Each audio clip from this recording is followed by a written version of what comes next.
Thank you so much, Robert, for joining us on the show. Robert, please acknowledge you can hear me joining us on In the Game. Yes, I can hear you. I can hear you loud and clear. It's good to be on the show. Great to have you on the show. There's a lot of questions I've got on my lips.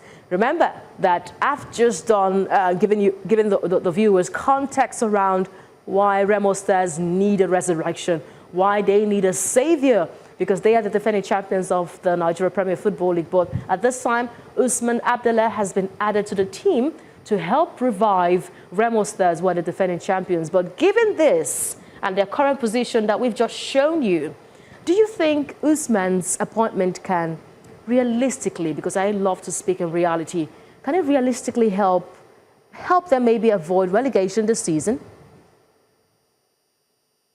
I would speak from the point of optimism going forward, and I believe that with the appointment of the latest coach, like they say, when you have a persistent problem, you need a fresh set of eyes and, of course, a fresh set of minds, if possible. And I believe that that is what this appointment most likely will do for the defending champions. A terrible position they have found themselves in, rooted to the bottom of the NPFL log at this point in time. And of course, in the course of the presentation, having won just 8 games so far this season, it is not the Remo Stars we saw last season, and it just tells you that there is indeed fire on the mountain.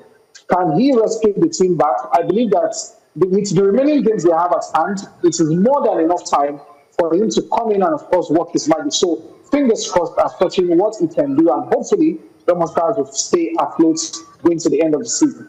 All right, hopefully. But I stay and I keep saying, realistically, can that happen? Because we can't keep dashing our hopes when it comes to saving the defending champions of the NPFL.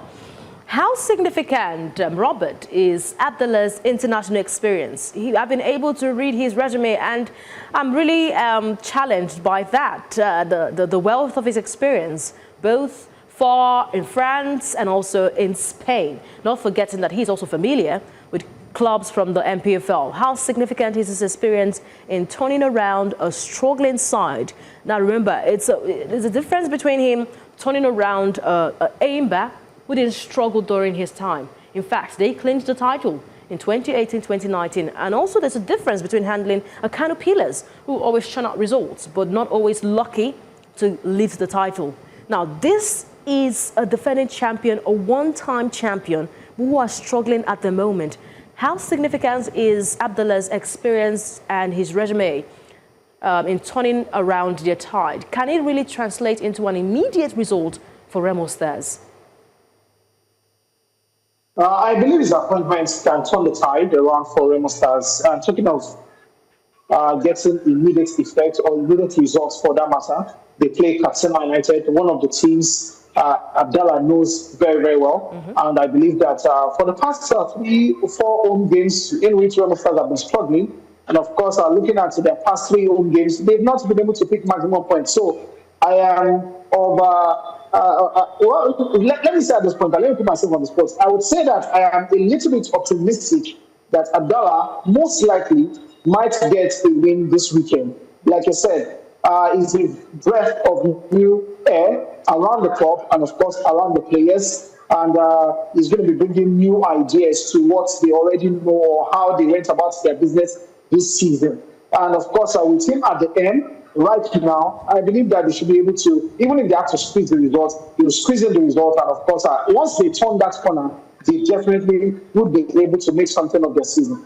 All right, I think, Robert, you're trying to just shy away from answering or maybe giving precedence to your answers. I'm talking about him holding a UEFA license and advanced coaching and management qualification. I'm talking about him getting this from Le Creps de Montpellier in France, and him getting an NCAP Level 1 certification from Singapore. This is not just a man who has just sat on the home front without having to refine himself. He has been able to refine himself with football, and football, all the technicalities in football. Tactically, he's sound. He has certifications from La Liga. He has certifications from France and also from Singapore. How significant are these in turning the tides around for Remo Stars?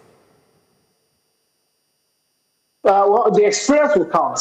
And of course, like I said earlier on, he's bringing something new to the club. He's bringing new ideas, new tactics, possibly to the team. And I believe that these players should be able to adapt in the shortest time frame because it is not just a fight for the status of the club, it is the fight for the careers of those players. It is also a fight for the reputation of a man who knows the NPFL very well, who has managed very big teams in the league, and of course, somebody like Leo, I hear that the resume you wrote that this is somebody who is well traveled and is abreast to the best tactics across the world. So his influence will definitely turn the tide around and help the team going forward. Okay. All right, from your coverage of the Nigeria Premier Football League, I know how you follow the games over there. Have similar mid-season managerial changes historically, has it helped clubs escape relegation? Because I know you're very hopeful about Abd'Allah and his impact in Remo Stars. Have this happened before when a new man is at the helm in the mid-season? Have we ever seen miracles happen in the mid-season for any struggling club? Well, unfortunately, the last time such happened, it didn't turn out so well. And that was the case of Sporting Lagos a couple of seasons ago when they let go Coach Paul of four and they brought in Abdullah Bifo. And of course, the latter ended up relegating the team. And we all know what is going on right now with Sporting Lagos. So why are you hopeful? Why are you hopeful about Remo Stars? Don't you think afflictions can arise a second time in the NPFL? This is something we are seeing happen again. And you were hopeful earlier that Remo Stars would get back to winning form or maybe get out of relegation waters. Well, it's a 50-50 thing. It might go the way the hierarchy of the club wants it to go. And of course, it might go the other way, which is the team ultimately getting relegated. So it's a 50-50 thing. Yes, there might be a precedent up to now. And of course, there will be that time where whatever it is that people think is the norm gets broken, and of course, it becomes a new job for a team. So nothing is assured for Remo Stars at this point in time. They might get relegated or they might stay up. It all depends on how they go about the remaining games they have in the league. All right, we'll be waiting and watching closely the defending champions of the Nigeria Premier Football League, if they can really resurrect from the relegation zone that they're struggling with right now. We have been speaking to a sport journalist who covers the Nigeria Premier Football League, Robert Olimene. Thank you so much for joining us on the show.